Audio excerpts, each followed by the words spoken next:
Okay.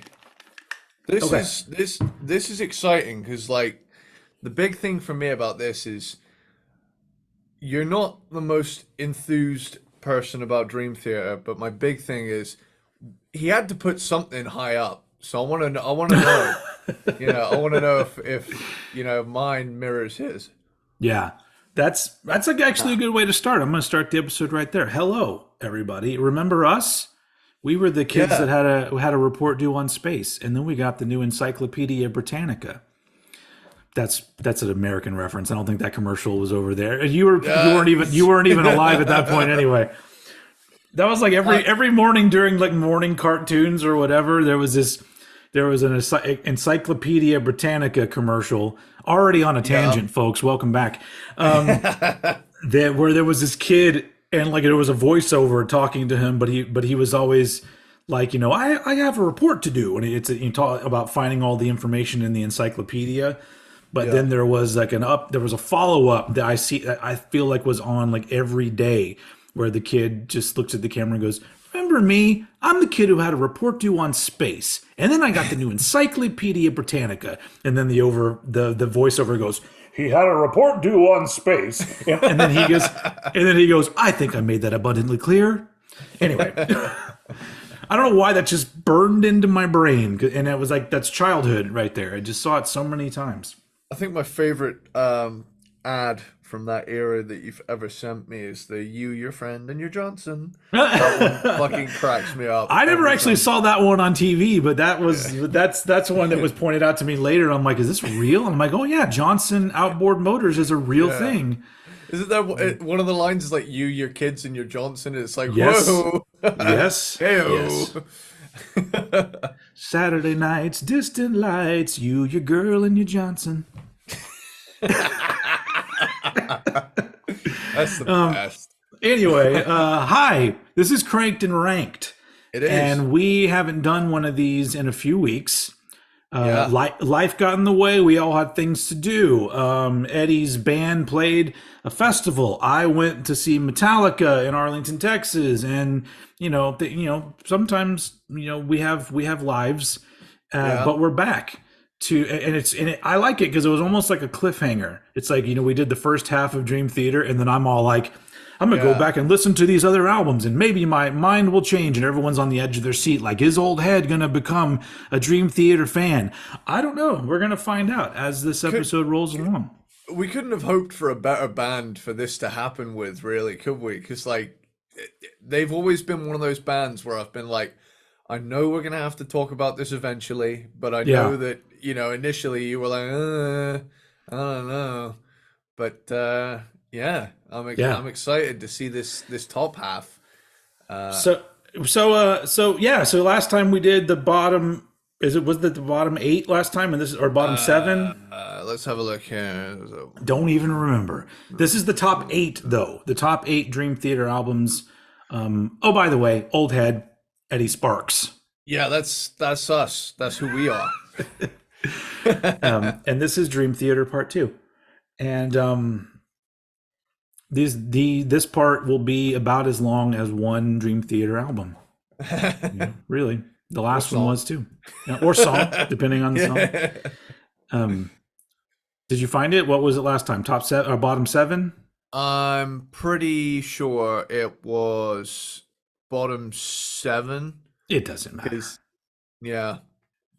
Uh, it's- damn shit. Yeah, now I'm thinking I don't think I talked about that one last time. See, all it took was I didn't talk about that one last time, so it's all good. Yeah, number 8. We're on our number 8s. All right, top 8 of Dream Theater. So if you missed out last time, I didn't really want to do this because it's a very daunting task, and I went into it and I wasn't really that impressed.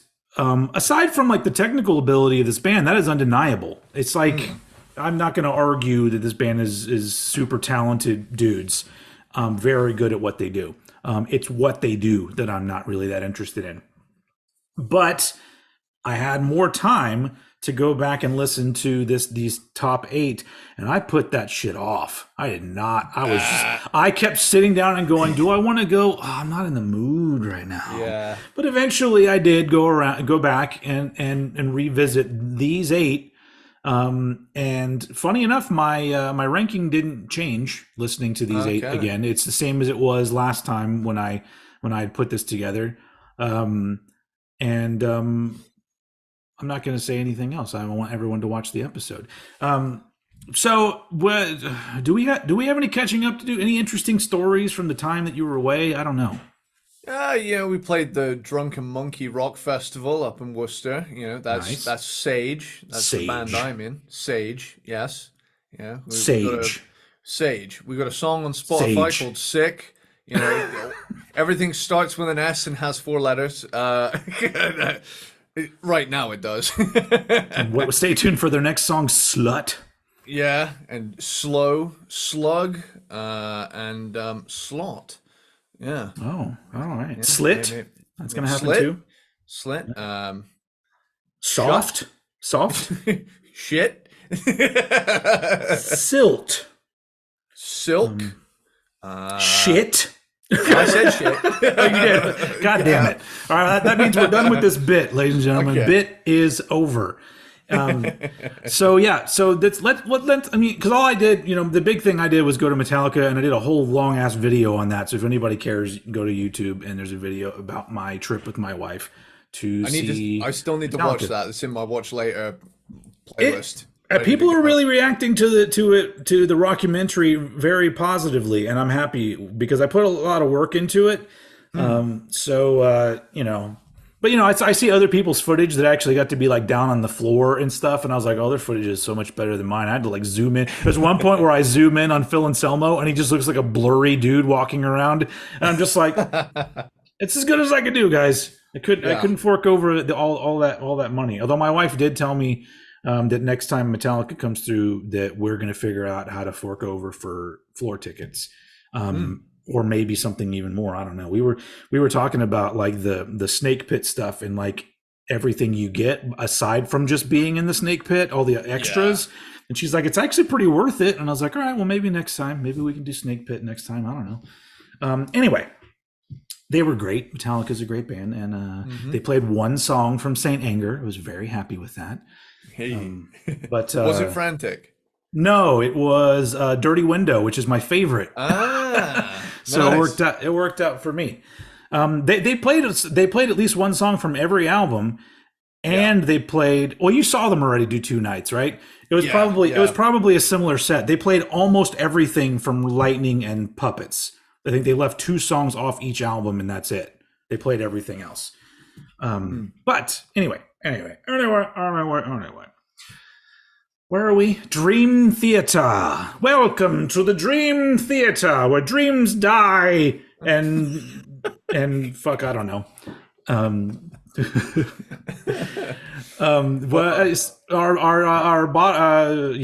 It's the top 8 Dream Theater albums, and Eddie is a Dream Theater fan. So just like last time, he's going to be kind of driving this because he knows more about them. He likes them more. And so if, for the Dream Theater fans, Eddie's like your ally.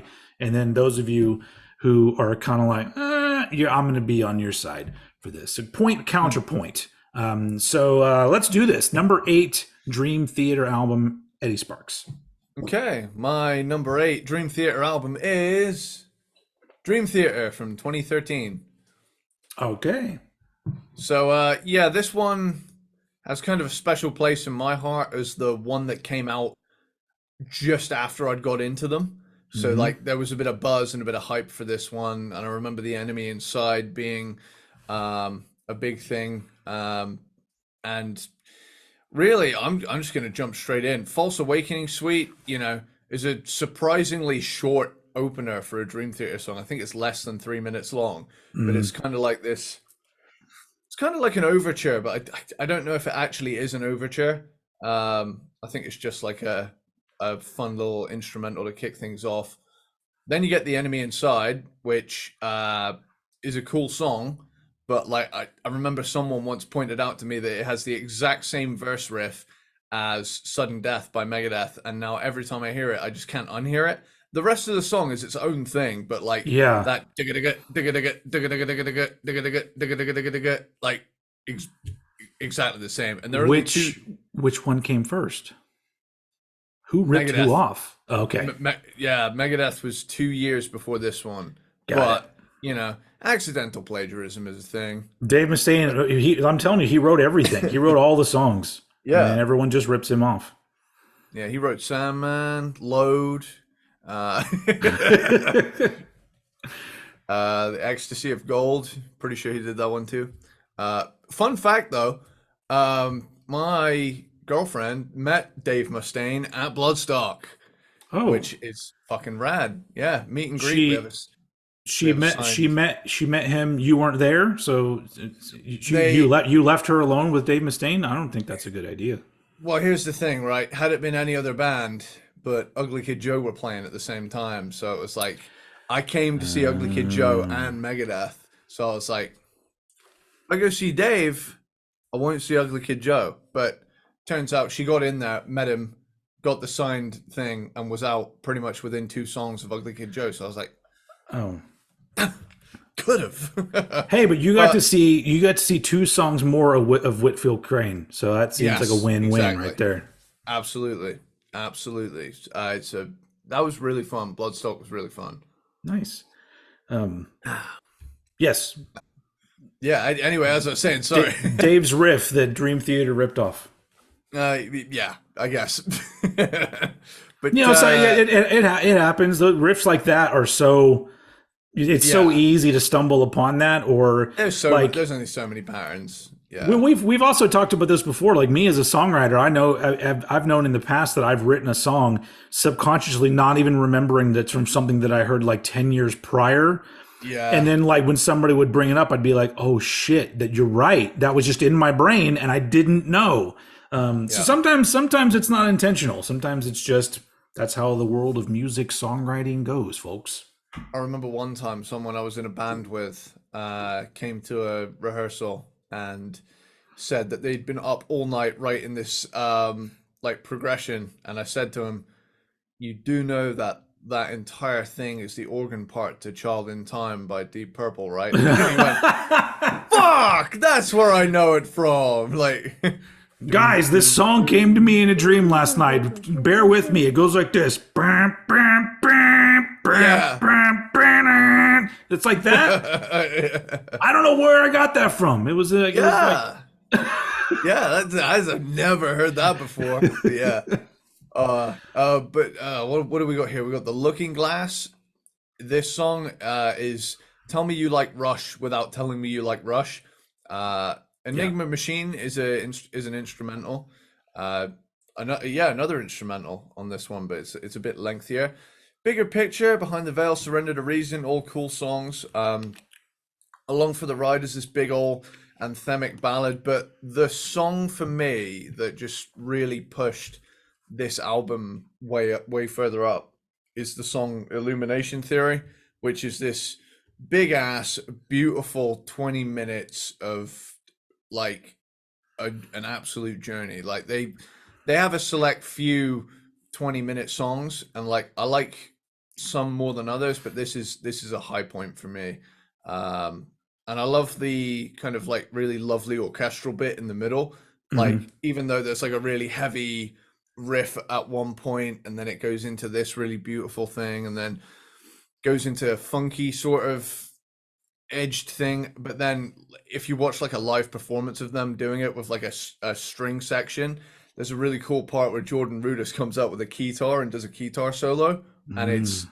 it is pretty it is pretty fucking cool. I'm not gonna lie. Like Yeah. I'm never not down for a keytar solo. Like so yeah, that this one, it's my biggest critique of it is it's very compressed um production. I'd say like that's the one thing that kind of I would mainly critique it for. But the rest of it, songs wise, it feels pretty good to me. This one, I liked it. It's good middle Dream Theater for me. Sweet. Yeah. All right. That brings us to my number 8. So, like I said, I went back and listened to all 8 of these albums again, and I listened to them in the order that I'm going to be ranking them because I was just like my intention was I'll listen to the album and I'll sort of see if I hear anything differently, but the more important thing is when I get to the next one, do I feel like this one's better than the one I just heard? Some things like that. And it ended up being that not only A, my ranking didn't change, but B, listening to all these again, I still am looking at the name of this album and I go, I don't remember what this album sounded like. So, and that's my problem with Dream Theater. And I brought it up on the last episode is that there's so much going on this stuff. And I'm so late to the game that Yeah. it's a whole lot to take in to the point where just looking at the name of a song or even a note that I would write isn't enough for me to really know what was going on. But according to my ranking, my number 8 is Systematic Chaos from 2007. Okay. Now I know for sure this was one. There's a few where it has a pretty bland production, and I don't really like that. Yeah, this one really, the production on this one really cost it a lot of spaces for Yeah, me. That's why it ended up but so low. yeah, I just remember at the when I first was listening to the albums all the way through. I think this one follows Octavarium, and I just Yeah. remember being way more entertained by this album than I was by Octavarium.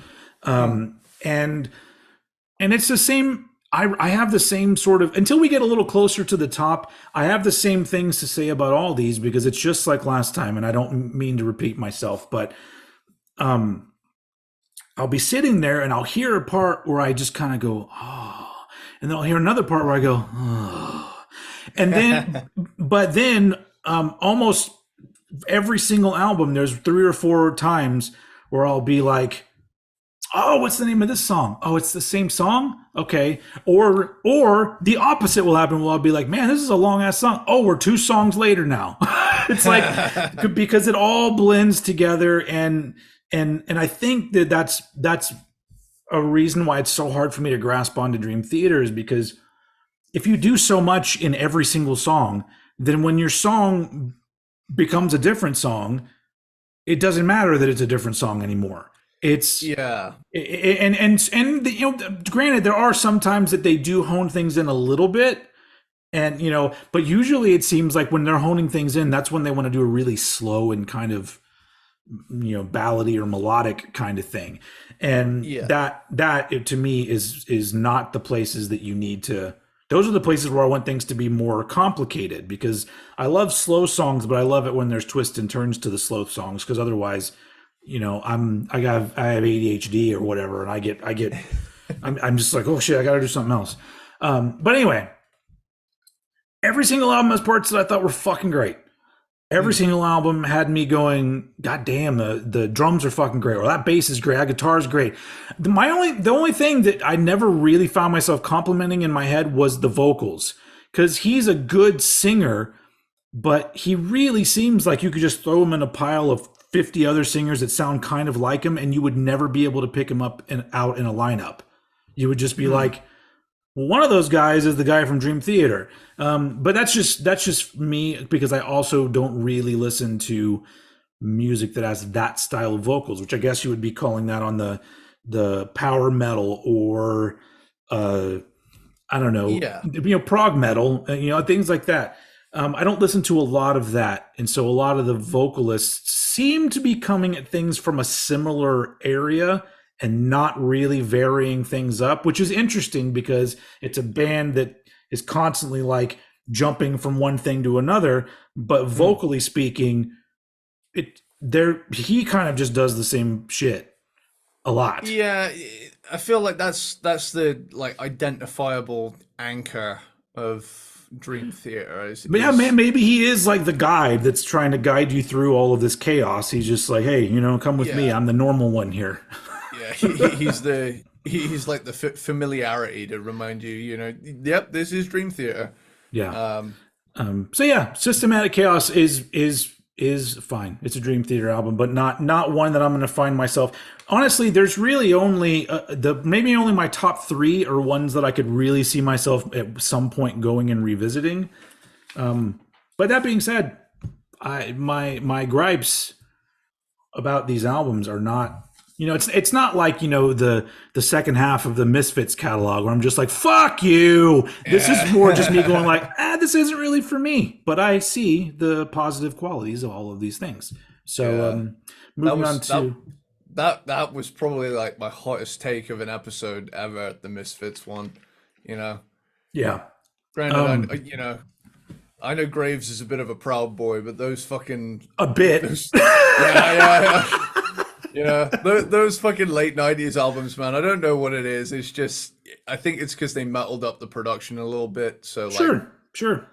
but that being said, we are talking about a wildly different type of band here. Yeah, Dream Theater number 7 from Edward Sparxx. Okay, so now I see this in like the list. It's kind of pissing me off that my number 7 is 6 Degrees of Inner Turbulence. That would have been more aesthetically pleasing to me if it was number 6, but you know. Anywho, this is quite a highly regarded album in their discography. And it's a double album. One half, so Let's like be this fair. Let's one, be fair. Technically, all their albums are double albums. If you Yeah, want to put them on vinyl, it's Yeah. not going to fit on one. yeah, it's more like having a big ass book on a shelf at that point, isn't it? Yeah. But yeah, disc 1 is like a 5-track kind of deal, and disc 2 is like a big 40-minute epic song that's like kind of split up into lots of mini songs, but it's all considered one big song. So like there have been times where they've done it live and they do the whole thing start to finish. That kind of shit baffles me. Yeah. Just not only writing something like that, but then continuously playing something like that that's that long. Like Yeah. that's when you know that these dudes are just like the top of their game. Just like I would get so lost probably at some point. Yeah. But it's a good one. So this one here is I'm gonna start with disc 1. So let's do The Glass Prison. I'm kind of out of practice keeping my mouth going and saying stuff that matters. So yeah, we need to get back to doing this weekly because my tongue is very aware it's in my mouth. The Glass Prison is part 1 of the 12-step suite, which is the We talked about 5. that last time. Yeah, so like Mike Portnoy did the 12-step program for alcoholism, and over the course of 5 albums, he did 1 song per album with like repeating motifs and things in there. This is the first of those, and it's a good way to open the album. I particularly like that, like the DJ scratch sound in there. Like I just thought, yeah, this sounds exactly like it came out of 2001, but I'm not gonna lie, I like Limp Bizkit, so I'm never gonna complain about that. Yeah. Yeah, to those Dream Theater fans out there who think they're above Limp Bizkit, no. Yeah, I mean that's the interesting thing is that people that know Limp Bizkit very well know that Wes Borland could play all of this music. Yeah. Because he's like actually probably the entire band. I don't know about John Otto. He's not that kind of drummer. But guitar wise and bass wise, those dudes in the Biscuit are quite talented. But yeah. Here we have Blind Faith, not to be confused with the Warrant Power Ballad. It's a cool song. You got Misunderstood, which is a kind of vibey track. The Great Debate, Stem Cells, am I right? And Disappear closes the first disc. Now this is good Dream Theater for me. I listened to this album and I'm like, oh yeah, this is that song. I like that one. But I think the reason it got docked a few spots is because of the size of the album. When I picked up that 5 album like package like 5 albums for 15 quid Yeah. thing. Because it was by nature a double disc, it wouldn't have fit in there. So like it's all their 90s albums and Train of Thought. Uh, so they skipped over that one and put Train of Thought in its place. With that, I haven't really spent as much time over the years with this one as those. But disc two, I've listened to several times, and there's some great stuff on here. You know, I'll admit there are some vocal moments where I think that was kind of cheesy, but okay. Yeah. But yeah, Overture sets up the themes and motifs of this like epic 40 something minute song about to crash, War Inside My Head. Each of these songs deals with a different character suffering from a different mental either illness or kind of illness or disability. Yeah, it's you got funny. war. That's why I know I have ADHD, because you said war inside my head, and I immediately thought of suicidal tendencies, and then my brain goes, "Oh, we gotta do suicidal tendencies." Yeah. No, honestly, every time I see that title, I'm like, did they really cover it? No, no, they didn't. Yep. It'd be cool if they did, though. It'd be Yeah, you got interesting. you got the tests that stumped them all. Good Night Kiss. Like I said, they all deal with different, various, mental health related subjects. Solitary Shell, though, like, is the standout for me, and it's not even a heavy song. It's just a beautifully written poppy sort of thing, but it's Hmm. like it's very clearly that this song is about a promising young child who suffers with autism, and it's just a really beautiful ode to that sort of thing. But yeah, you get like a reprise of About to Crash, and then Losing Time, and grand finale. It wraps it up. It's a really cool album, and I like it a lot. I just happen to like the ones above it more because I've simply spent more time with them. So yeah. Got it. And that brings me to my number seven, which will take us into the '90s. My number seven is Okay. is Falling into Infinity from 1997, Okay. which is their fourth album. Now, originally, when I did my ranking, this one ended up a little lower, even though I did enjoy things about it, because it followed Awake, which I really enjoyed. And so, Ah. just not to give anything away, but and also on this one, I think, once I was on album number four, I started to realize that their early stuff, their '90s output for the most part, Hmm. my one of the things that kind of took me out of the music constantly was that they would do these different parts in their songs, and so many of them would immediately make me go, "Oh, that sounds like that one band. Oh, that sounds like that other band. Oh, that sounds like that Ah. band." So it literally sounds like a band that doesn't really have their own unique style. They're just really good at taking other styles and throwing it into their stuff. And that combination of styles is what makes them. But I'm like, well, that doesn't really work, because I would hear riffs and go, that sounds like this or whatever. It just, they're all very well done, but there was too much of me going, that what does that remind me of? Because there's a whole lot of that on Falling into Infinity, and I think they got a little Yeah. bit better at sort of ironing that out as they went along, with sort of just sounding like Dream Theater, even though they were still kind of all over the place. But that was one in this album that I really, for some reason, kind of heard that. And but this is not a bad album at all. Like there were plenty of moments that I thought were pretty cool, and I think it's probably also because it seems like anytime we do a band like this that did put out albums in the mid '90s, I always seem to enjoy those, and I don't really know what it is about them, except for maybe it's an energy that's brought to the music, because I Of the feel like changing the changing of times, times. but also the uncertainty of it all. Sometimes you can hear it in the albums of a band that's like teetering on that part of like, well, do we go with the flow? Do we just do whatever we want to do? And you can hear that struggle, and sometimes that struggle produces some really great music. Hmm. So I think that's probably a big thing with these mid '90s albums of theirs, is that I could hear that there was an energy that I don't think would have been there if they had just been complacent and been like already huge rock stars that were making millions of dollars. They wouldn't have made music that's this interesting, I don't think.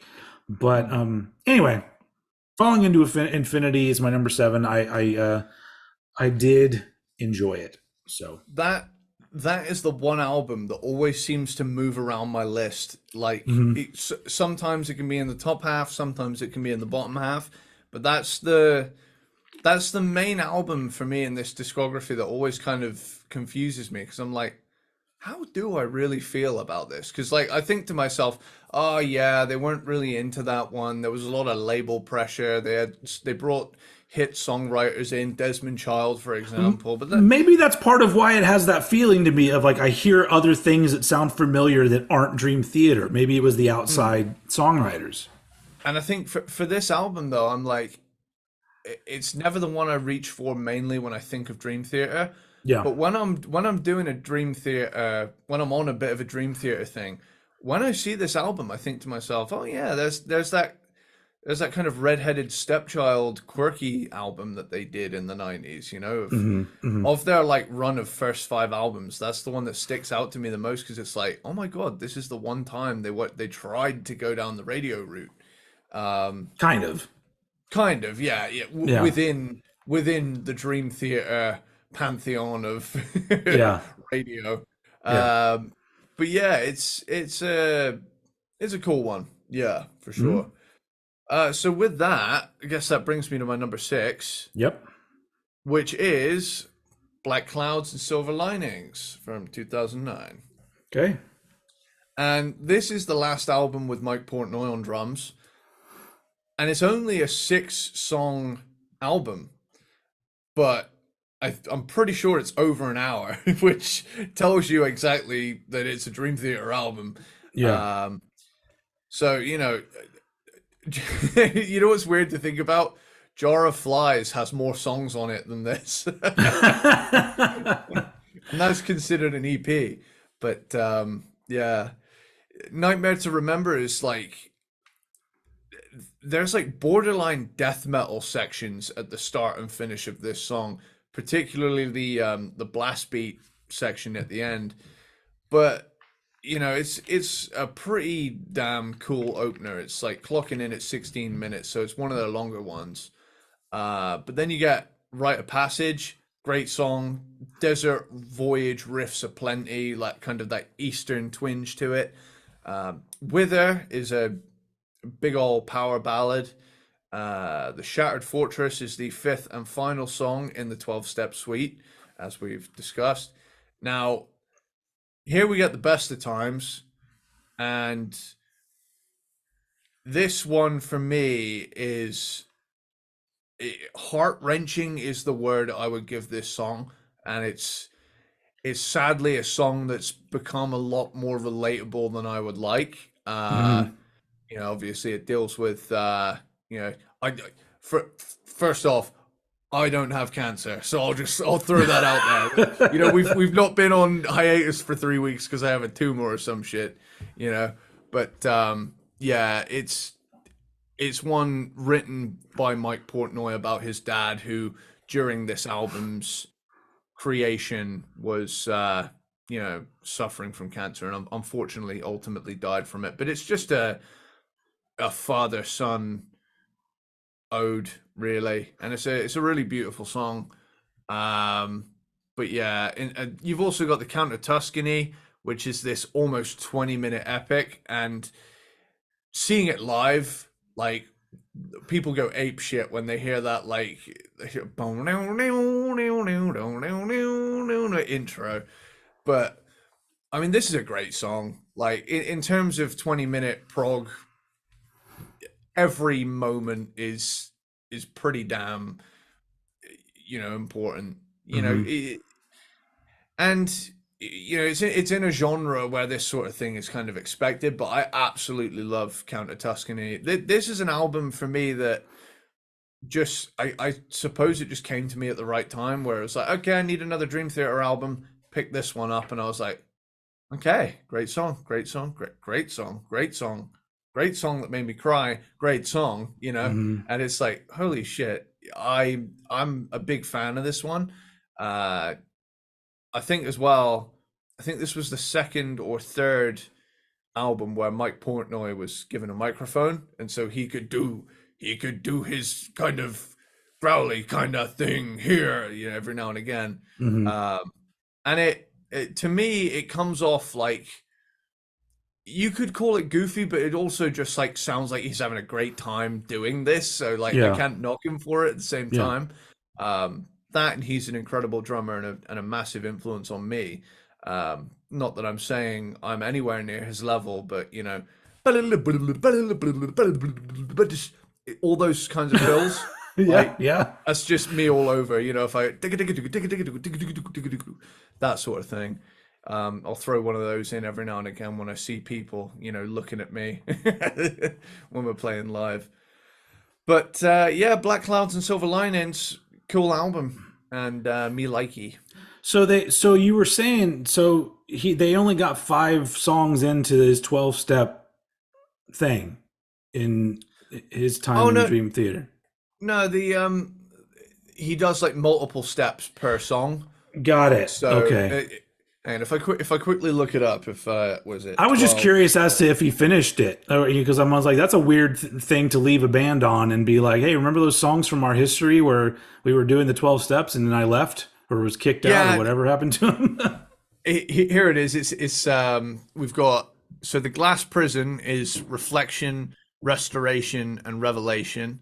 This Dying Soul from Train of Thought is reflections, release. The Root of All Evil from Octavarium is ready and remove. Repentance is regret and restitution. And the Shattered Fortress, which is the one we're talking about now, is restraint, receive, responsible. Oh my god, I've never noticed this. You know, the spoken words on Repentance, I had no idea. Holy shit. Right. So you know there's that like spoken words section in Repentance from Systematic Chaos. I'm going to say yes. Okay. Turns out that all of the guest spoken word sections consist of the following cast of characters: Corey Taylor, Steve Vai, Chris Jericho, David Ellefson, Daniel Gildenlow. Did I say that right? He's from Pain of Salvation. Steve Hogarth, Joe Satriani, Michael Ackerfeld from Opeth, Stephen Wilson, John Anderson, and Neil Morse. So they got a hell of a lot of big names to, you know, do like that kind of spoken word section. But yeah, you learn something new every day, I guess. So did everyone else here. Yeah. That being said, back over to you for your number 6. You mentioned this when we were going through the 12-step things. Now my number 6 is Train of Thought from 2003. Their 7th album. This one, when I was originally going through the albums, this is kind of when I really got to the point where I realized I started to make the analogy in my head of Dream Theater's albums being like pointillism style paintings, that from far away it really seems like similar images that are just slightly different, but if I really was a huge fan, it's easy to, you could just zoom in and be like, oh shit, there's a whole lot of different things going on here. But for me, it got too samey with the different shit, which was frustrating. But with Train of Thought, it all had to do with me, with my vibe when the album hit the last track. So the number of times that I was like, yeah, or the how long did this album feel? Were there a lot of times where I was like, that's fucking cool? How many times did I go, ugh, And so I literally tried to just put this together in my head, just from an enjoyment standpoint while music is playing. Did I lose interest? Were there things about it that I truly enjoyed? Were there things about it that I thought were too much like other things? And it's just all trying to work this out in my head when I'm trying to figure out what the ranking's going to be. And Train of Thought was one, where it started. So I would have to say that 6, 5, and 4 here are all albums where I really didn't know how to order them, because I have similar vibes, which like I felt kind of the same way at the end of these albums, where I was like, there's a good number of things on there that I enjoyed, but there's these other albums that I remember specifically being like, this is good. So Train of Thought ends up here. And it's so weird because it's called Train of Thought, and trying to do my train of thought about what actually is on this album, once again, it's just this thing where I go, I remember enjoying things about it. But that's about it. It really is just a lot to take in. Even listening to it a second time, you leave their albums going, I don't have enough time in my life to really get to know all of this stuff. But I did enjoy a lot about Train of Thought. So it ends up at number 6. Well, the good news is that's my number 5, so I can just piggyback right off of what you were saying. Sweet. So this is, without a doubt, the heaviest album here. This is the album with the highest focus on chunky, heavy riffage. Above all else, and As I Am opens the album with basically a prog metal Enter Sandman, and it's a banger of an opening track. And it's funny because I saw a thing recently. It was on TikTok. You know how people have been doing that insane stuff where they can like overlay AI voices onto like other stuff. Yeah. Someone put James Hetfield's Black Album voice over As I Am. Oh, sweet. I sent it to you. Oh, I did. Yeah. I do remember that now. Yeah. And it's honestly, it made me think, holy shit, if stripped back heavy Dream Theater was fronted by James Hetfield, you just have Nickelback, and it was like, and the thing that struck me was, there are so many Dream Theater fans that are so mad at you right now. but hear me out, right? Hear me out. Like, yeah. You know the song "Burn It Down," yeah, like burn it down, like, I'm gonna raise my hand and say, I've never had a beef with Nickelback. If I hear a Nickelback song come on and it's like one of their heavier banger ones, I'm like, okay, yeah. And but like the big thing for me was, my ears were telling me, this sounds like Nickelback. This sounds like heavy Nickelback, and it sounded good. I'm not gonna lie, But yeah, I could just, what's that? I think one's outside my house right now trying to they're mad. Yeah, pitchforks and everything. Yeah, torches and all. But yeah, anyway, This Dying Soul, which is part 2 of the 12-step suite, is a big old chunky boy, comes right in, and it's a really cool one. I love that like that riff in there. Love that. Endless Sacrifice. Now this song has one of my favorite Dream Theater moments ever in it, because there's like a little keyboard section that sounds like something straight out of a Tom and Jerry cartoon. And it's like, it's like ding ding ding ding bum bum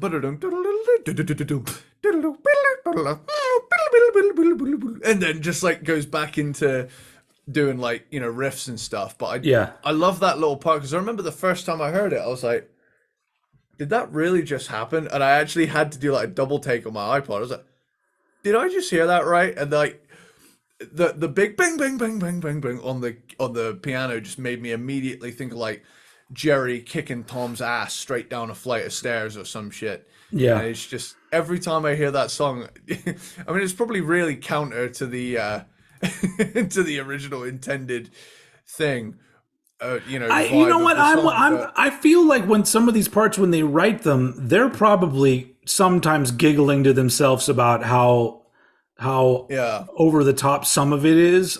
They you have to believe get we get that. away with this? Yeah, Yeah, that kind of thing. yeah, I like that. Mm. Honor Thy Father is cool. Uh, Vacant is the only real soft moment on this album. Stream of Consciousness again is a cool thing.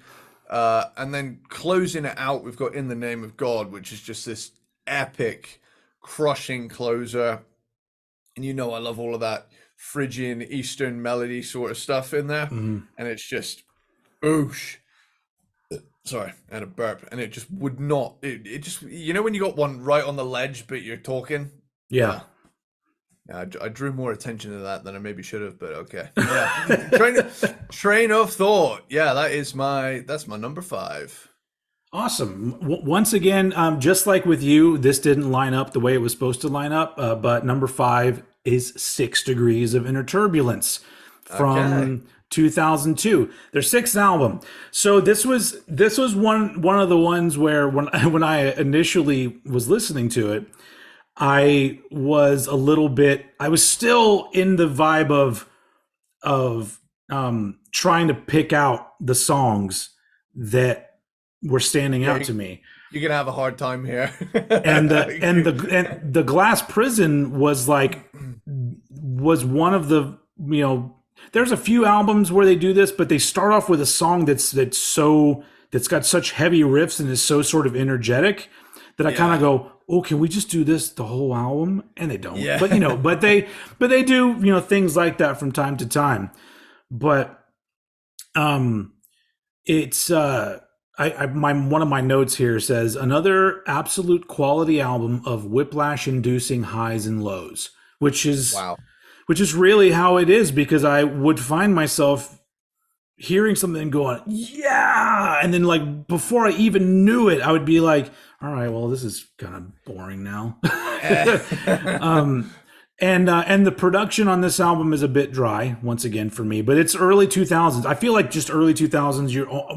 Most bands, that's kind of what you're gonna get. Yeah, there's like a period of about like I'd say like maybe 98 to 99 to 2002 to 2003 where effects and stuff were just fucked right off, you know. It was just like dry, no lube.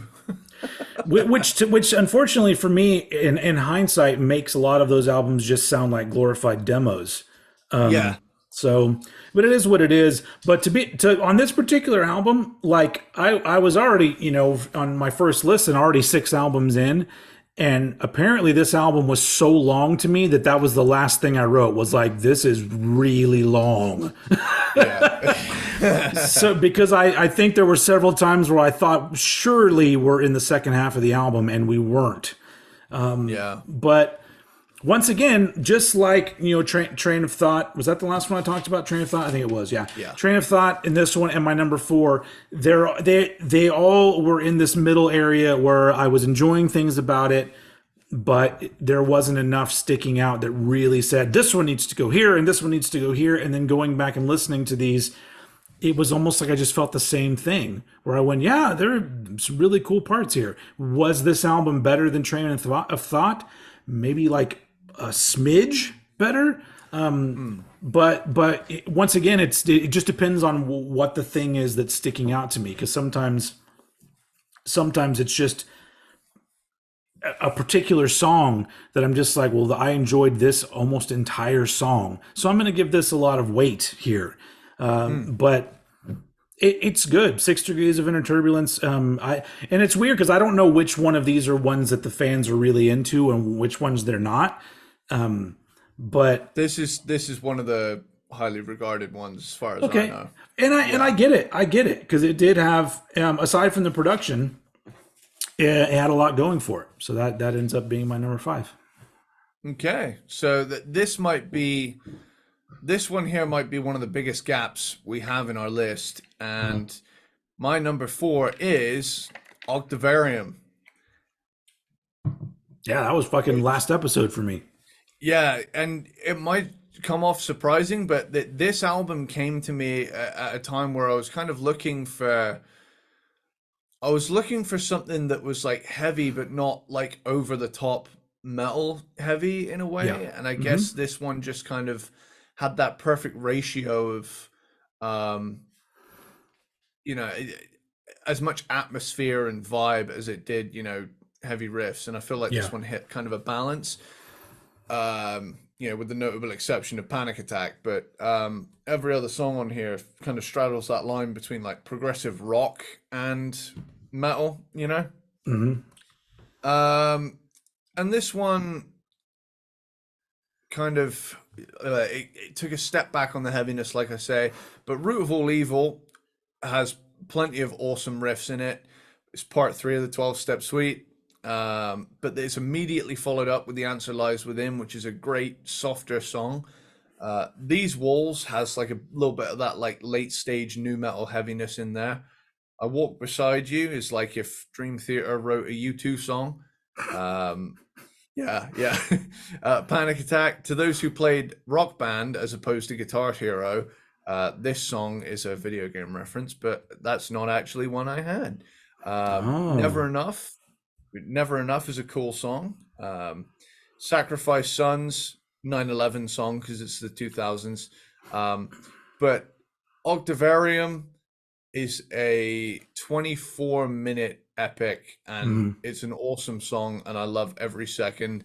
There's so many different parts in it, and I love the nerdiness of the presentation of this album as well. Like everything is eights, fives. All of the songs are in ascending keys, and it's yeah. I See, these really are all like things that, that. like, just listening to it, I don't notice that. So those are details that I don't know, and so, but that is Yeah. that is fascinating throwing things together like that. Well, I remember as well that around the time that I got this album, there was a really cool website up that was just like finding as many little Easter eggs and nuggets of information in Hmm. this album, and the way they laid it out was really clever. Hmm. Um, but it's just like you go on the wiki page and there's a fuck ton of stuff about the presentation of it, but even for the black keys, they had like negative time sections, which were just like, oh, we've got a sound effect here that we're going to put in negative time, and yeah, it's really cool. I like that. Yeah. But I mean, now looking at it the way it's laid out, it's just really cool. I've Yeah. always really appreciated something cleverly put together, and I think that's what really pushed this one up for me. But yeah, my number four is Octavarium. Nice. It's funny you mentioned that because you mentioned Rock Band earlier. Is this one of the few instances where we have not had a GTA reference anywhere in either of these episodes? I've never heard Dream Theater in a Grand Theft Auto game. Interesting. So it's I one. may have It's done. weird. Let me see. Let me see. I might Google this. I'm googling it on the fly. Okay. Dream Theater in video game. Here we go. Dream Theater video game soundtracks. God, I love the internet, man. It's just everything's so fucking. Okay, so games we have Rock Band 2, Rock Revolution, Guitar Hero World Tour, Rock Band Unplugged, We Rock Drum King, God of War. Apparently Okay. Raw Dog. Apparently that was in the Blood and Metal God of War game, I guess. So Okay. I fucking knew it. Right, so I knew that there was like a GTA inspired game called Sleeping Dogs, and it had a metal section. It had a metal radio on it. It's basically a GTA, but you play as like the Yakuza or something, and there's a metal station on that. And yeah, I think it's on the Backs of Angels. Yeah, there we go. So it Look at is in a that. game that I've played. Yeah, it is in a game that I've played. Look at I that. We didn't got it. have We just Sleepy got to make Dog, but sure. I can't let an episode go with us trying to figure out how to work mm, GTA into the band. absolutely. I mean, who's to say they won't be in GTA 6? That's true. So there, my number four is now that we've reached this point. We're not matching up on our number four, but we have the same top three. So it'll be Nice. interesting to see what order they're in. My number four is a dramatic turn of events from 2011. Now, I don't know if maybe I went into this. Wow. I think I went into this already knowing that Mike Portnoy was out, and Mike, is it Mike Mangini? Is that his Yeah, name? that's the Mike guy. Yeah. Mangini Mike Mark II. comes in on drums. Who's fucking great. Yeah, I yeah. mean, I don't know who's. I think probably Portnoy's better, or at least he seems more recognizable. I think, but there was something about this album that, and Mm, I don't know, it's because I knew they were starting over with a new drummer, but there was an energy to this where I almost felt a few times that there was sort of a pushing themselves a little bit further with certain things. Just, kind of like when you break up with somebody and then you go out and you try to have the best time possible. yeah. And I feel like there was an energy there of them being like, we're forging ahead. Because did we talk about this last time? Did Portnoy quit or was he fired? Or was it both? Por- Portnoy suggested a hiatus to Got it. work on side projects, and it cost him his job.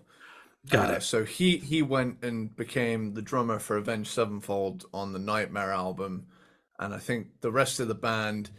If you ever get the chance to watch it, like I know obviously they're not one of your favorite bands, but I highly recommend watching the documentary they did around searching for a new drummer, because you just get to see these guys rehearsing with a bunch of big names and just shit hot drummers just trying to get it down. Yeah. And it's just a really fun watch. Yeah. But Mike Mangini took the win because he's just an absolute beast. Yeah. Yeah. So once again, even in 2011, I think the production on Dramatic Turn of Events is kind of weak. And some of it does seem very same old, but I think it's probably because you bring in a new drummer and you're not only are you trying to push yourself forward, but at the same time, you want to assure the fans, hey, you're still getting a Dream Theater album. Yeah. So that, I think, pigeonholes you a little bit as well. But there was just a really cool energy to this album that whether or not I brought that on or not, I don't know. But I found myself really enjoying things. And maybe it's because I was kind of picking apart the drumming, because I was like, let's hear what this new guy does. And I was impressed. I was impressed by the whole thing. Once again, this is one with the other two albums I just spoke about that I feel could just kind of be interchangeable, because they all have things that I enjoyed, but not enough to really have them stand out. And some of it, gets a little muddy in the brain after a little bit, especially at this Yeah. point when I was listening to them all in a row. I was just Yeah. like, all right, but yeah, I did. I thought it was cool. I thought it was a nice sort of continuation of the band, just being like, well, yeah, we have a new drummer, but we're not slowing down, and that's always kind of cool when somebody who not only is integral to the band but also a recognizable figure leaves a band, and you continue ahead and you're able to be very successful with still putting out something enjoyable. So I give them some props for that. So that's my number four, which leads us to the same. We have I believe we do, because I don't think you talked about this next album for me. I have not. So I think we have the same top three. So this will be fascinating to see if we match up at all with these. Actually makes me feel better, because I came out of this going, did I really give this the attention it needed, and do I really understand what they're doing? But the fact that we've come together with the same top three makes me go, okay, maybe I did kind of get it a little bit. So Yeah, that's comforting. there is there is a definite trilogy of albums. I think personally, you know, some would maybe put one of those a little lower, but for me, I'm 100% on board with these three. Okay, So let's do it. Let's my find out. it's time to find out if we match up too, Yeah, yeah. because my number three is Metropolis Part Two from 1999. That's Hey, also my number three, Metropolis Part Two, Scenes from a from Memory, a memory. or a Yep, memory. or a memory. Yeah. uh, yeah. So this is a concept album, building off of the song Metropolis Part One, So The Miracle in the it's Sleeper. important for me to interject there real quick. That part of it alone was I was already ready to hate this album because I was Yeah. like, concept albums can get fucked for the most part. But or as the what's that one? I was trying to remember that video. I don't know. I don't know if he's Australian or from New Zealand. What country he's from? But it's just a TikTok where the guy's like, "Pink, get done," because he's tired of Pink, like a lot of us are. Yeah. But like I was thinking that in my head when I go, concept albums get done. But yeah, so but funny enough, like I found myself really into this, and I was like, well, that's interesting. Yeah. It's probably because I didn't feel bogged down by the concept. So continue. Yeah. So, like I was saying, it builds off of Metropolis Part One, The Miracle in the Sleeper, and I think the fun part about this is that they only called it Metropolis Part One as a joke, like to take the piss out of like prog rock convention. But Which they ended up really, being which like, really is kind of well. Wait, what album was Metropolis Part One on? that's on Images and Words. Yeah, okay, so never maybe it was before Rush did it because Rush did that same kind of thing too. Yeah. But now I'm thinking, did Rush steal that from Dream Theater? Because I don't think that was until later in the '90s they did that. I might be wrong. Maybe it was the '80s. Anyway, Anyway, like I was saying, so this, I believe the concept is like a dude finds out that in a past life his like soul belonged to a young Victorian girl who was like murdered or something. Um, I think that's like the basic outline of the story. But yeah, so this deals with like, it's this regression. Track one is this tender kind of prelude, which, is structured as like a hypnosis or a meditation with a therapist guy, and then it just gradually, eases into an acoustic song that kind of sets things up, and then you get Overture 1928. Sorry, it wouldn't have been fucking Victorian times in 1928, Will. Yeah, kicks. She's called Victoria. That's it. That's where I was fucking things up. There we go. We're back. We're back. that was I'll great. pull this up. That was Yeah. a great trip into your brain right there. Yeah. That's the cogs getting oiled with some WD-40. That's what that is. Yeah. So yeah, it kicks into the prog metal zone on track two, which seamlessly transitions into Strange Deja Vu with excellent effect. Through My Words is like a short ballady interlude, which again seamlessly transitions into Fatal Tragedy. Most of this album, you could argue this album's one giant song. Oh yeah, I didn't even know. Sometimes this is one where I would look over and be like, wow, we're already at 5 or 6. Like it didn't even occur to me. Yeah, this is a good one. So by the time you get to Fatal Tragedy, this is a really cool song, but the guitar solos at the end, like dueling with the keyboards, are just face melters. It is an absolute Petrucci Rudess showcase. By this point, this is the first album they have Jordan Rudess, their current keyboardist, on. Okay. Because they had Kevin Moore on the first three albums and Derek Sherinian on Falling into Infinity. So this is the first of the long running Jordan Rudess. So Through Her Eyes is a gorgeous song. It's not metal by any means, but it's a really nice piano led late 90s percussion song is beautiful. Home, now I am all over heavy music with sitars in it, and Home does that a lot, and I Mm. fucking love it for that. And it might be my favorite song on the album. Um, Dance of Eternity is the legendary instrumental with 104 time signature changes in it, and the audition song. I didn't bother to count. Yeah, yeah, it's a journey. I remember that was kind of like, if you knew even parts of that song, it was impressive. Back in, college, Mm. between all of my like metal friends, it was like, hey, do you know how to do that cool hi-hat bit, like like all of the cool handwork and stuff.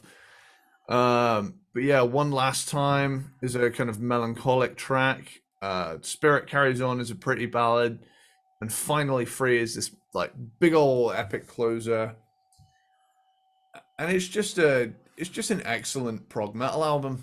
It's just, as far as any band goes, this album is damn good in my opinion. This was in your top 10 for our 1999 episode. I remember that. Well, that was before we went to top 10, so that was a Oh, it's top top 5. 5. Yeah, yeah. Yeah. So this was in my top 5, still is, possibly top 3. Yeah. I really enjoyed it, which was interesting because coming at it knowing it was a concept album, I found it fascinating that it's a concept album, but somehow it felt way more focused than a lot of their other albums.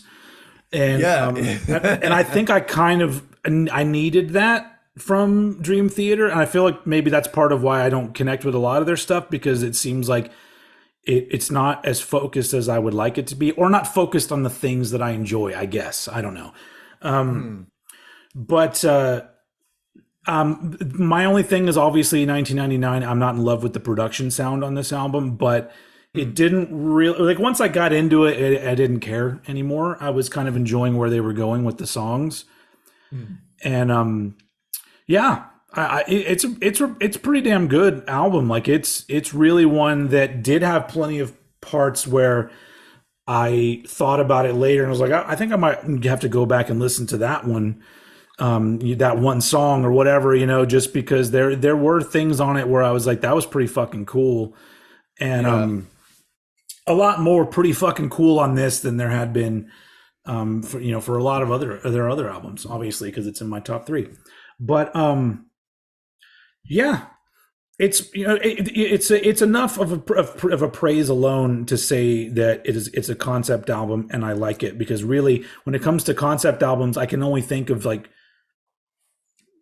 2 that are full concept albums that I like. The And, Wall, well, I was gonna say The Wall's gonna be one of them. Yeah. Operation Mindcrime.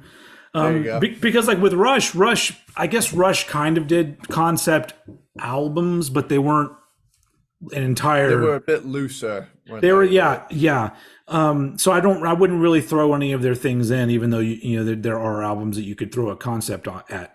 But I can't really think of others that I really enjoy. And so kudos to Dream Theater for putting together something where I was like, shit, I don't even care that there's a concept. I just really kind of enjoyed the ride of this one. So it's my number 3.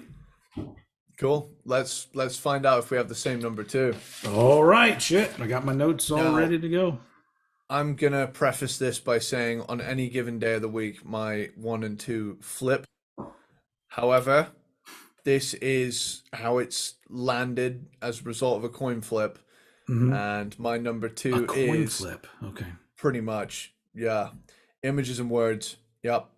Also, my number 2, Images and Words. Hey. Not due to a coin flip, because my number 1 is legitimately, I think, a very cool album. So, Wow. but Images and Words. I mean, I think it's their best known album, really, isn't it? Yeah, it's the one everybody points to, where it's like classic. Yeah. Everybody comes together and everyone's like, yeah, Images and Words, unfuckwithable. Yeah. But that's That's the way it is. Pull Me Under is their biggest hit. Great song. Now, Another Day, the balls it takes to have your second. I know what Yeah, you're saying. right, right. You ready? Yep. Now you could turn around and say, this ain't metal, this don't have no balls. But on the flip side, the balls it takes to be a metal band and have the second song on your album have a Kenny G style alto sax Dude, solo on it. dude, Like, because there's a music video for this song, yep. Yes, and there is. the first time I heard this song, I laughed my ass off because Yeah. it's not good. Like, it's very well played, but it's so fucking funny that, and I know they probably didn't mean it that way, but I literally giggle every time the fucking sax, alto sax, whatever the kind of sax is that comes in. it's so Yeah. it's so just like, you guys, and Yeah. they had to have giggled when they put that together. I hope, because I enjoy that aspect of it, but it is silly. It sounds You silly. half expect it to be followed up. I could hardly believe it when I heard the news today. Yeah. Yeah. But as a big Michael Bolton fan, I'm going to turn around and say I've got absolutely no problem with that. Um, but here's a song I'm gonna talk about that I'm guessing you liked a lot is "Take the Time," Yeah. which is funky, rockin', proggy goodness. Yeah, There's anytime they throw in stuff that feels a little funky, yeah, I always enjoy those parts. Those are always the part. yeah. I love you throw in some groove, I love it. Wait a minute. Hold on. Breathe. Just let me catch my breath. Yeah. I've heard the promises. I've seen no mistakes. I love that. Love that whole part. But yeah, Surrounded. Major keys in this style work. It's kind of power metal-y, but it's also done in a way that's just so. Surrounded is that song that I always think as campy, but I can't deny the quality of it as well. Yeah. But Metropolis Part One for me is the album's highlight. If Dream Theater was a final boss, this would be their theme. Hmm. Under a Glass Moon, awesome riffs in this song. Wait for Sleep is a really pretty piano ballad, like really lushly textured keyboards, which lead very nicely into Learning to Live, which that piano part is reprised in. But I still get chills when the ending of Learning to Live closes the album out. That like those harmonics and bit. Hmm. Yeah, it's so cool, man. Like, I love this album so much. I remember the first time I got it and I listened to it from start to finish and I thought, wow, this is something different. This is like Hmm. metal but fancy. Yeah. Yeah. So with that over, I Yeah. guess if you talked about images and words, you No. you do your Yeah, I'll do my little spiel. The big thing for this album for me, there's two things. Number one is nostalgia. I have a lot of Mhm. nostalgia for my Headbangers Ball era of music. I Yes. started religiously watching Headbangers Ball probably somewhere in 1990, and then by 91 and 92 on I was hooked on that show. So any music that was part of that, and Pull Me Under was very featured on Headbangers Ball. Yeah. I really like it, and so I went into this already with this sort of nice feeling of nostalgia with this album, and this is one of the ones that I had previously already heard anyway. Yeah. But also coming after, what's the fucking first album called? When Dream and Day When Unite. Dream and That's Day Unite. So obviously James Labrie, or how you pronounce his name, on vocals, yep. comes in here, who I agree is an improvement over the first vocalist. But also the production is better, and Production's really good. I feel like the things I didn't like about their first album, which kind of felt I don't know, like they weren't quite there yet. I feel Mm. like this is the we're here now kind of albums. Even though there still are things here and there that I go, that reminds me of this other band and stuff like that. But I feel like this is truly like them fully being like, well, here's who we are as a band, and especially I think "Pull Me Under" is just a fucking amazingly well written song. It doesn't need like my history with that song is the video edit of the song, Yeah. and to me the song doesn't need to be any longer than that because it's already a fucking great song. So I like that.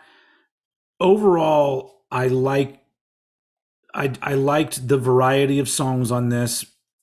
At the same time, the production and just this sort of like it's almost like hearing an album like this is a way for me to go back and revisit a time that I miss and hearing something relatively new because I haven't heard this a bunch of times. And so it's nice to revisit it because I can only listen to, I don't know, fucking vulgar display of power or albums that I've heard shitloads of times. Sure, there's still a Yeah. nostalgia there, but I'm not really getting much new out of it. But coming back to an album like Images and Words, I was just like, yeah, I'm really enjoying this vibe, Mm. and um, yeah, it is one that I would go back and listen to again. But to be fair, it did still have a little bit of cheesiness here and there, and some little before we get to our number one, the reason why Mhm. a big reason why my number one is my number one is because when listening to Images and Words, I went, there are these little tweaks that they could do, and I would love it. And then they did those little tweaks Yeah. on the next album, so we can move right in to our joint number one Dream Theater album. Beautiful. I was hoping it would go this way. Uh The huh. the joint trio ranking at the top. I love when this Yeah. happens. Yeah. So yeah, Awake is an underappreciated masterpiece in my book. Is it underappreciated? Because like I said, I have no idea. I just think this is a really good album. I think it depends on who you talk to. Uh huh. I've kind of like scrolled through the rankings of like other sites and stuff, and I've seen it as low as like 10, and I'm like, come on, dude. Like, Hmm. but for some, it's like top three. Yeah. Some, it's like a mid-tier album. I've not seen anyone call it outright bad, but you know, there's those Interesting. that love Awake and those who are indifferent. But Well, that's kind of interesting for us because it's we're not like Rain in Blood number one. We're not yeah, we're not picking that album and putting it number one. So yeah, yeah, I always like when that absolutely. happens. And kicking things right off, you've got 6 o'clock, and the amount of time I invested in just learning that opening fill, like Mm,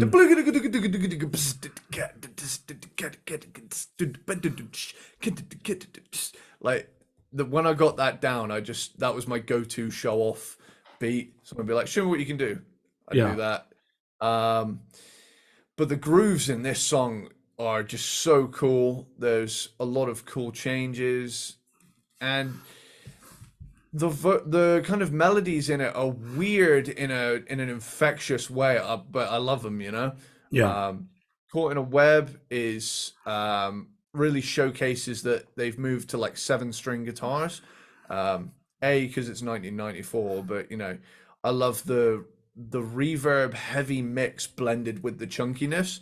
And I yeah, think if more modern metal did the production approach that Awake did, I might be much more into it. But it's it's that spaciness I enjoy yeah, in a rock mix. Innocence Faded is a great song. I love that they do those major key uplifting parts.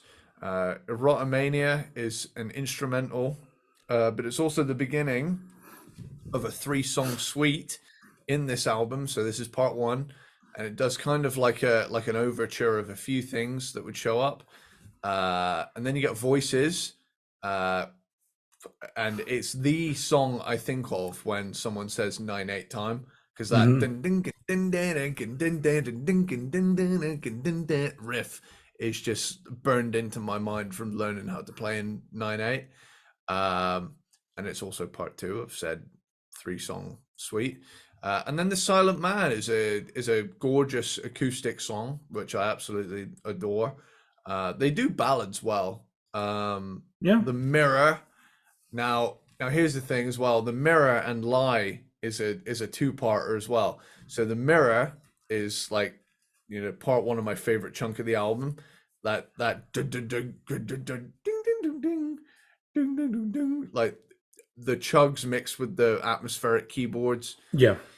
It makes me kind of sad that Kevin Moore, like, I love Jordan Rudess, don't get me wrong, but it makes me sad that Kevin Moore bounced after this album, because there's just a way he approached the keyboards that was so atmosphere driven, Yeah. as opposed to Widdly Widdly. Lie should have been a much bigger hit song from the album, because this was the album's like main single, and I adore it. I don't Absolutely even love it. remember the singles of this album at the time. I don't Yeah. think I ever saw a video or heard a single. This isn't an album that I even knew about in '94. So Yeah, there's a music video for Lion. It's really cool. It's just them in New York, I think, like being driven around and playing, and yeah, it's really cool. But it should have been a much bigger song. Lifting Shadows Off a Dream is beautiful. Absolutely love, absolutely lovely song. Scarred. If bluesy Steve Lukather did a prog metal song, absolutely love it. There's this like subconscious thing in my head that every now and again Dream Theater will do something that makes me think of Toto, or Toto will do something that makes me think of Dream Theater, even though mhm. they approach things completely differently. But there's like sonic things that they'll do that makes me think, oh yeah, yeah, that Yeah. could go either way. And then finally you've got Space Divest, which is a dark piano ballad closer sort of thing brought to the band by Kevin Moore. And it's kind of fitting that this is the last song, because he left after that. But I fucking adore this album, dude. Like, Hmm. I've always been a champion of this album. If this one isn't first, it should at least be number two. Yeah. Yeah. You've said a lot of the things that are why I like this album. I like the production sound on this album. I on Images and Words, there are certain parts where I was like, it would be cool if they could get a little heavier at times. Yeah. And then there are other parts where I was like, it'd be cool if maybe they moved us slightly away from the power metaliness.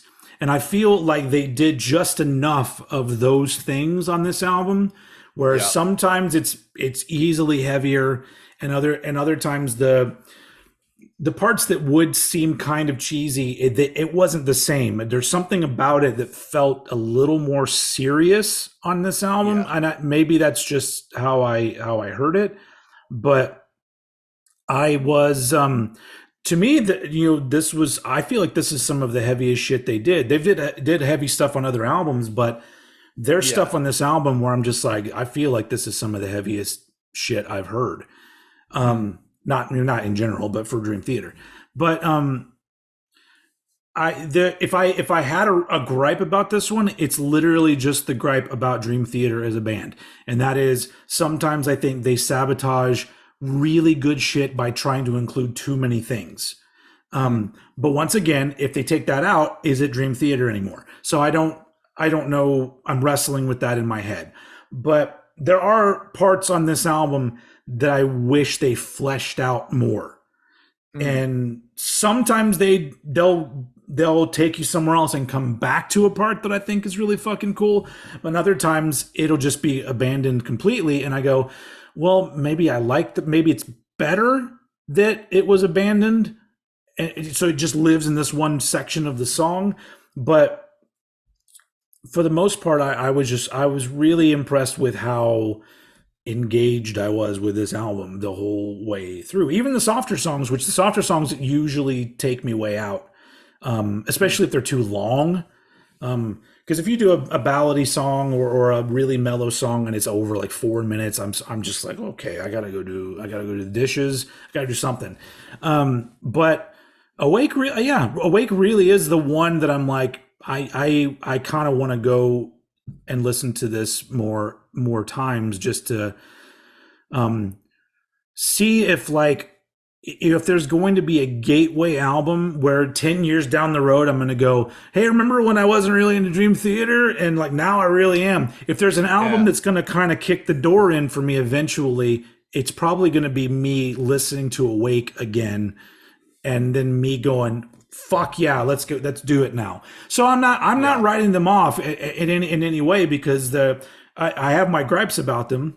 But I mean, I have gripes about bands that are my favorite bands of all time. Any episode we've done, I'll nitpick at something. But Wake it was easily number one because I really felt, especially listening to it again, that I was like, yeah, if any album is going to lead me into Dream Theater, Awake is going to be the one that does it because it just has all the things that I like about Dream Theater. I feel like they kind of did it the best here.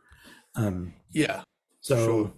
so yeah. I mean, but once again, I could also see other kind of Dream Theater fans that this isn't enough for them. But I know I like it because it's not like these are simple songs or anything, No, you know. no. So, but it's it's a really enjoyable album, and it is one that I completely missed out on in '94. I was listening to fucking Cannibal Corpse. I was not listening to Dream Theater, so I wasn't jumping onto this album when it came out. But but I'm glad we did this just because I can now point to this album and go, I kind of get it on this one. So Nice. yeah. So that that wraps us up for this month-long Dream Theater, where we started and then we end a month finally finishing Dream Theater.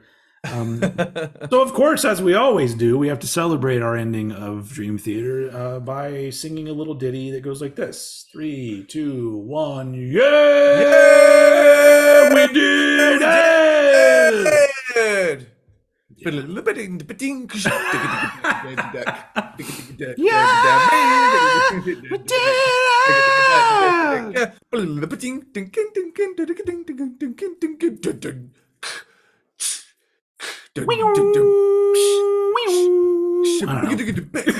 don't know what that.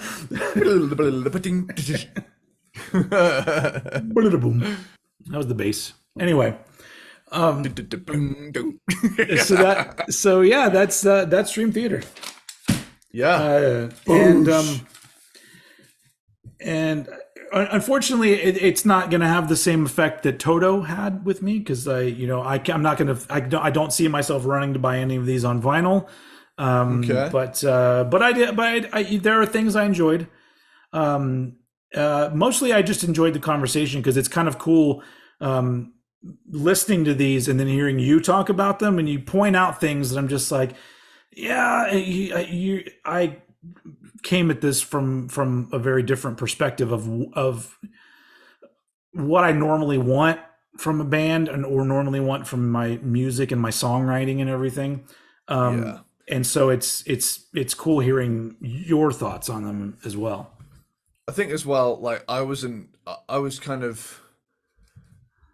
learning to be, a musician still in the early stages of like really learning how to do certain things on guitar and drums. And it's like, oh, wow, what's he doing there? Oh, I want to try that out. So it was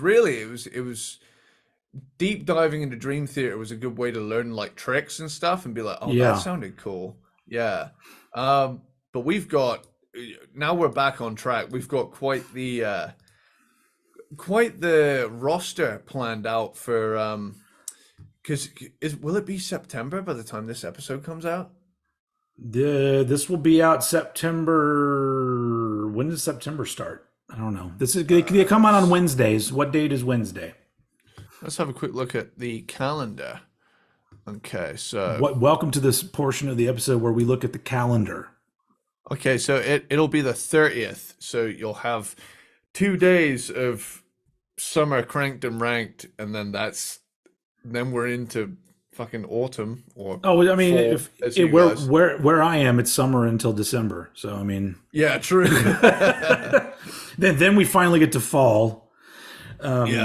Anyway, but yeah, and we've got other bands lined up, but also as we talked about on a previous episode, we're kind of interjecting more of our other sort of either seeing our sidebar or doing a year or doing a grooved and removed or yada yada, Or sort of slashed and mashed. slashed and mashed. So we're going to be kind of peppering in those things in between bands. Sometimes we might do two bands in a row, but Yeah. but really it's kind of just keeping things fresh for us, because it does Yeah. get kind of daunting, especially when you have a busy life, to be like, oh, this next week I got to do another discography. So it keeps us able to come at you guys with another episode without us feeling bogged down and getting burnt out. And then all of a sudden, Cranked and Ranked is just over because we just can't stand to think of each other anymore. Oh, I could never get to that stage. This is like, No, you're right. I couldn't either.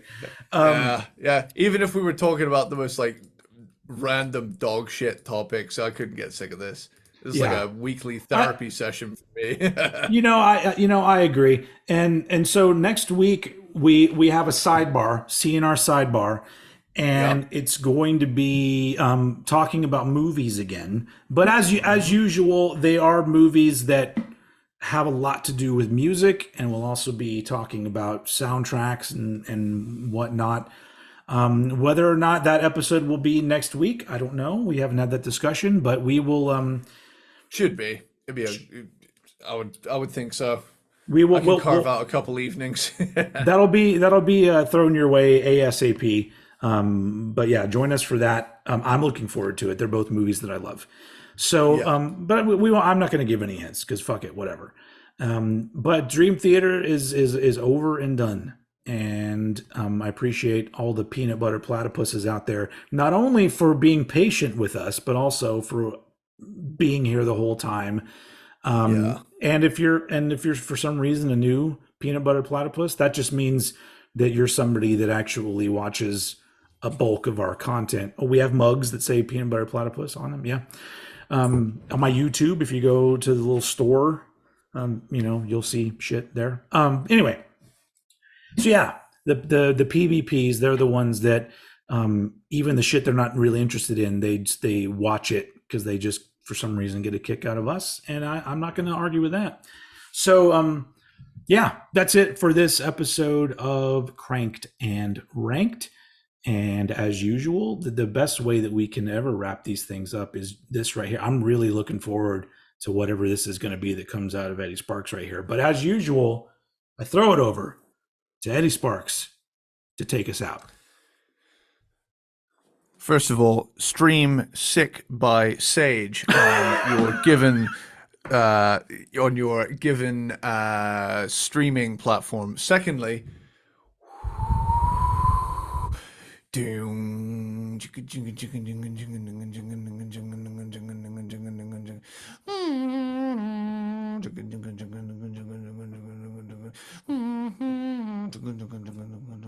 ting pong,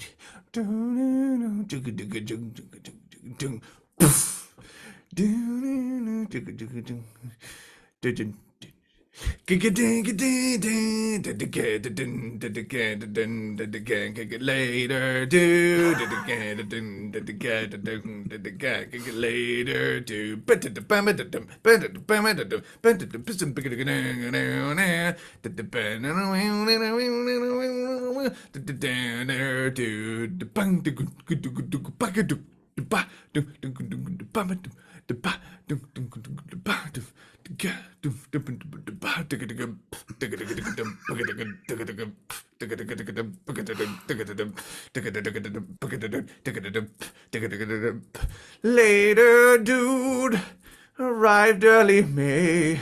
She carried a gift from her. Later, dude. Amazing as usual.